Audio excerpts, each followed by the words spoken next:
Hello friends, thanks for coming back. Today I am thinking of making a relaxed video just to show you on how's my workspace looks like, and to show you guys how I am making use of my limited workspace to organize my art supplies.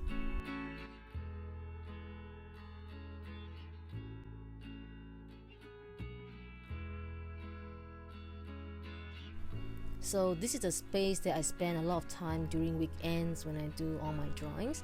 So the space is quite small, and I think let's move on to those sketchbook areas.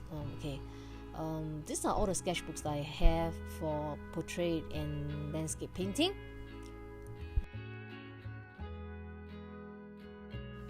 So this is the water spray that I use for watercolor, and some of the stationery that I use, such as pencils, for my portrait drawings. Let me show you the type of papers that I've been using for most of my drawings. And this is the one that I want to show you. This is the Canson XL Bristol Illustration paper, A4 size. Normally I work on smaller pieces because I am a lazy artist. I also have this Canson XL Aqueralla paper, and this is for some of the watercolor projects. And recently I got this Strathmore visual journal mixed media sketchbook. This means that it can be used for watercolor, graphites, markers, and color pencils. Let's move on to how I keep my artwork after I finish editing the video. So this is where I keep, I put it onto the whiteboard with a magnet. Okay, these are magnet that can be, easy to reuse them. And then, some of them I keep them into the folder like this type. Okay, because I started portrait drawing for about 6 to 7 months, so I do not have a lot of drawings to keep at this moment. But as time goes along, if I'm going to do lots of videos on drawings, then it will be quite hard to, I need to get some more space to keep all these drawings. This is the folders that I kept some of the loose papers, which I repurposed them to do some watercolor testings or color pencil testing. These are my disposable fine liner pens that I use a lot during my landscape painting. And I love this Aqueralla white gel pen for highlighting my drawings.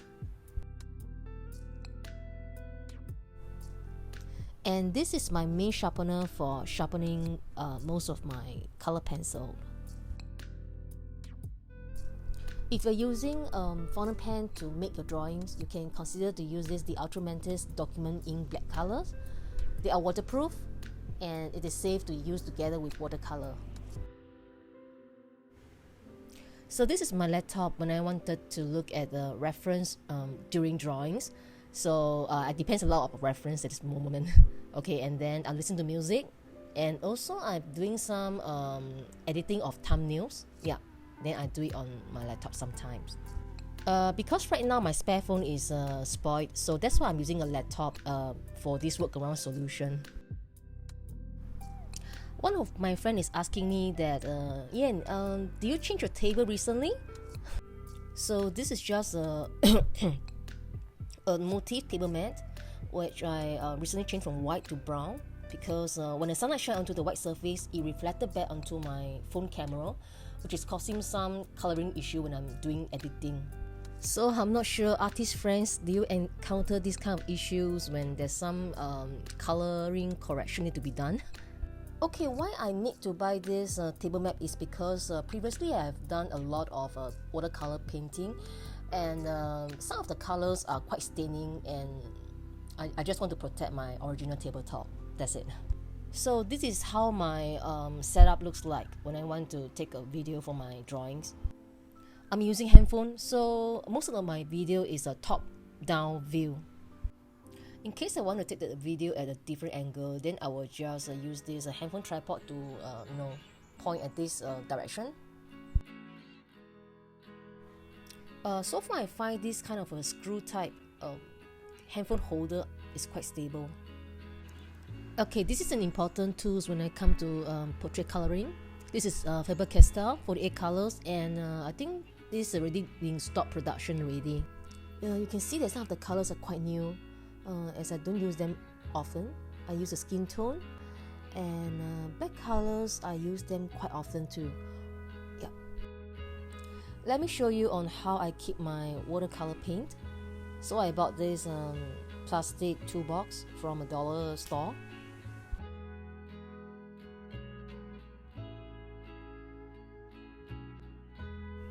So I throw this moisture absorbent pack into this box to absorb all those moisture, because Singapore is a humid and hot country. This is to prevent some mold to build up inside the paint. I have saw some artists doing that, so I'm just copy their way.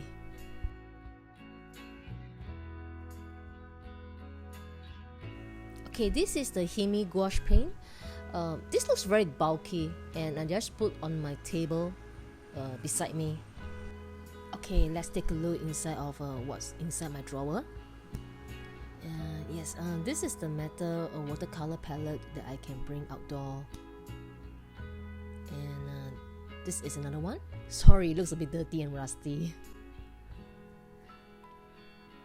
And then, this is the ceramic palette I use for watercolor.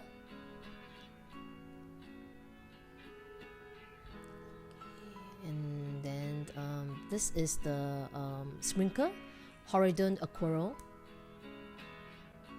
and this is the plastic palette that I have. Okay, this is the Gamsai Tambi Starry Colors, the Gold series. I use this on the Christmas collaborations on my fairies painting.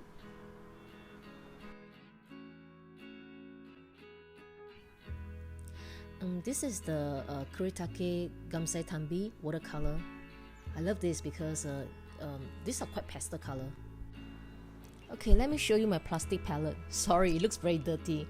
I use to squeeze them into this plastic palette, and then I use from here. So I find that when I squeeze the color from the tube and then put onto this plastic palette, I don't waste a lot of paint compared to when I use directly from the tube. So this metal palette consists of a Mugello Mission Gold color, and you can see that I don't clean them after usage. And there is a painful memory over here. You can see the white patch here. Yeah, this one. This is the acrylic paint, because I didn't know that acrylic paint got hardened after a while, so I just can't remove it anymore. Okay, for this one I have done some watercolor swatching over here. Previously I have done this how I set up my watercolor. If you'd like to watch this video, you can click the link below. Okay, these are some washi tape or masking tape. Okay, this is another palette which is called the White Knight. I heard they are quite good to use. And this is the gold leaf for art and craft and for painting. Okay, this is the Strathmore Ready Cut watercolor paper. It may look quite small for landscape painting, but for portrait I still feel it's okay. Okay, this is the Canson watercolor paper. It looks quite off-white. And arches. Okay. And I have this little mini size dust and pen, so that I can, brush off those dust and then to throw them away. It is quite cute. Okay, let's move on to the next drawer. So I bought all this small container to store this stationery. And this is the classic Faber Castell 36 color. Okay, this is the student grade sharpener, and I have two other Staedtler sharpener. One of them is not working anymore. The blade has some issue, so I still keep it. Okay, one advice that I can give is try to get those medium range color pencil and not those low grade color pencil, because it may damage the blade of the sharpener. Okay, so I put them in different containers according to different stationery. Okay, for color pencils, miscellaneous, watercolor brush, and a pencil. So let's go through these color pencils. Okay, I bought these loose pieces of color pencils of different brands just to try on.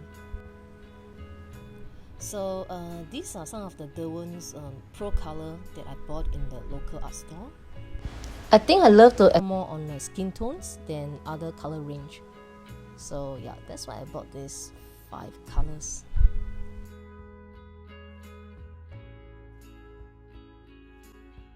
Okay, another brand that I have it is Hobing Artist Grade Color Pencil. This is made in Japan. Okay, I bought this because I'm doing some project and I don't have these colors. And another brand that I have is this Caran d'Ache. This is the Luminous 6901. When it comes to blending, they are really good color pencil. The quality is there, but I don't intend to get the whole range because I don't use other colors a lot, and there's no point in spending so much money on the whole set. Okay, this one is more meant for those miscellaneous items. I just throw them here. Okay, this container is where I put all those pencils. Okay, they have all those 3B, 6B, 8B, and yeah, I use them a lot. And this is the so-called Tombow Nano eraser. Yep. Okay, the next one is this collapsible water pot. This is a Faber Castell brand, and I like this because it doesn't take a lot of space if you want to put inside your bag if you're going out for those urban sketching. Okay, this is the so-called the brush cleaner. Okay, so that you can use to clean it after every usage. Okay. Okay, this is where I keep all those watercolor brushes. I have quite a number of round brushes and only a few of flat one. Okay, I love this squirrel brush. The hair can store quite a lot of water. And I always use these 2 brushes in my video when I'm doing watercolor. Okay, this is the silver black velvet. One is size 8 and another one is size 4. I've also 3 travel brushes. Okay, this is the Vinci Pure Kolinsky. Oh, this is very expensive. Okay, I bought this because I have some voucher, so that's why I want to spend them on some brushes.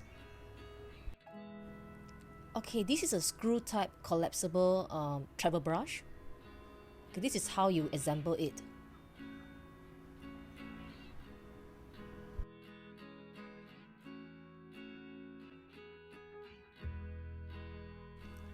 This is a very convenient brush. You can just put it into the metal palette, just like this. I did bring this out for 2 of my vacations before. Then together with your sketchbook, and then you're good to go. So this travel brush is the brand called Escoda size 6. This is a synthetic brush, and the finish is like shining chrome for the body. The price is really much cheaper than the Vinci Pure Kolinsky. That is all I have for you guys today. If you like this video, you can hit the like button, and if you are new here, you can consider to subscribe to my channel for future videos. Okay, see you around, bye!